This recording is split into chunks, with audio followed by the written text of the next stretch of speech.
Let's talk to some other folks here. You see all sorts of young people here. You want to talk?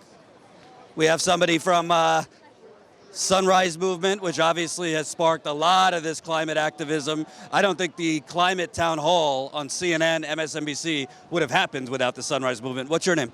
My name is Esther. Esther. So 8 o'clock in the morning. What are you seeing? Are you seeing momentum? Because some people look at events like this as like, well, the people in the building don't give a damn. They just look at these folks as just riffraff to, let them chant and then they'll go away. How do you take events like this and actually create change?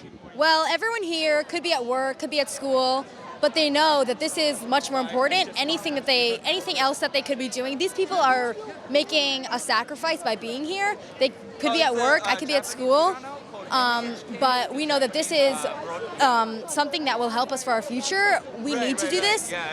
It's not like we can't have business as usual anymore, and the timeline is really running out. So we have to show up now, and this momentum is more than you would have ever seen years ago. People don't normally just come on Tuesday, it's 9 a.m. People have other places to be, but they're choosing to be here. Right. And I'm going to ask you, because the climate strike that just happened, it had like over 3 million people globally, hundreds of thousands in America. 7 million. 7 million, thank you. What's interesting to me is that's a lot of young people, and they always say in America, well, young people don't vote, this and that. It seems like more and more young people are becoming, even if they're not like capital into politics that much, they're getting more active on climate. Is it encouraging you that a lot of the people your age are getting involved? Because really, it starts with the politicians that are taking money from it starts with voting out those politicians that are taking the money from the BlackRocks and other companies like it. Well, it's not necessarily that the young people are more politically inclined. It's more out of necessity. The effects of climate change are really going to affect my generation, because once we get to 2030, 2040, these years for us aren't so far in the future. So that's when I'm going to be in my 20s, 30s, 40s, and we'll have reached a point of no return. And once we get to 3 degrees, 4 degrees Celsius, it's going to be like a snowball effect when the permafrost melts and the ice caps melt, like I think he was talking about before. This is going to be something that my generation has to inherit. We're going to inherit these problems, and the reason why we're more active than we would have been in that previous generations have been is because the adults, the leadership right now, aren't doing anything. Obviously, we know the Republican Party can care less. Are you hearing enough from the Democrats? We have like 25,000 candidates. Obviously, Joe Biden kind of let's do a little trim around the edges. Warren has said some things. Bernie has the most expensive plan. What are you hearing from the Democrats? Is it enough? Well, the other day, I think last week, a friend of mine was talking to Joe Biden from Sunrise, Lily, and he said, Was that the one who called him child? Yes, that's what I was going to say. Look at my record, child. So there's certain candidates that aren't exactly taking us seriously, but we saw Sanders' plan, even Warren's plan, which she took mostly from Jay Inslee, who was, a very dedicated to this crisis. But it's gonna take action at every level, and we do need a plan that's comprehensive. Obviously, we know which plans. Sunrise hasn't officially hasn't shown support for a specific candidate, but you can see which candidates are taking this crisis seriously and which aren't. What we do need is a debate specifically on climate. The last debate, they didn't talk about climate at all, even though it's the #1 crisis. Even at a previous debate, CNN surveyed their viewers and they said, what issue should we talk about? And the #1 response was the climate crisis, of course.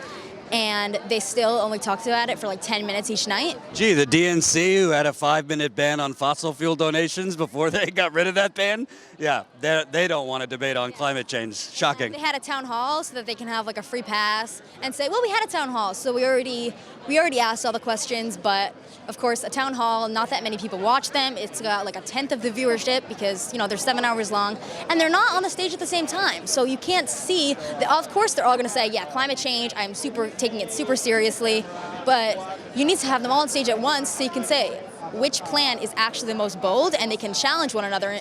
So you need to have one candidate saying to another candidate, actually, your plan doesn't have this, your plan doesn't have this.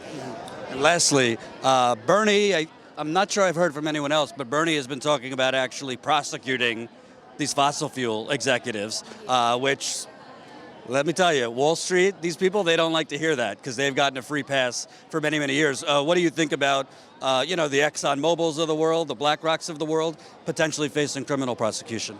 Well, ExxonMobil and some other companies, they knew about the climate crisis back in the 70s, and they pushed propaganda to say that, no, it doesn't exist, it's not a problem. But behind closed doors, they were saying, yeah, this is a big problem. We have to act now. That's what they were saying in the 70s. Behind closed doors, we have to act now. But then in the 90s, they said publicly, actually, we have like 20 more years. They're lying, and there's the only way to actually show that this behavior is unacceptable is to put these people behind bars.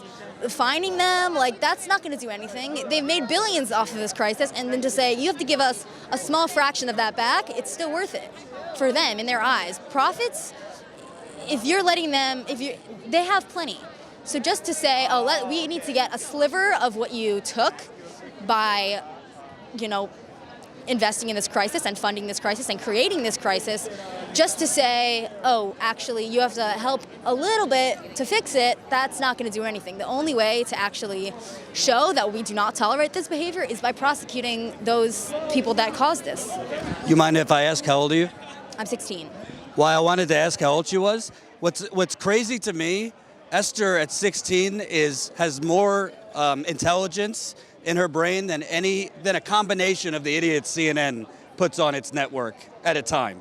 This is why it's so important to have independent media out, because you don't hear young people, very intelligent people speaking on this. They've done the research, whatever candidate you're for, they've done the research, and you usually have on these networks the few minutes, if they ever talk about climate change, lobbyists on, consultants on, people with conflicts of interest. So thank you very much for taking the time. I appreciate it. And Sunrise Movement, right? Cool. Thank you, Esther.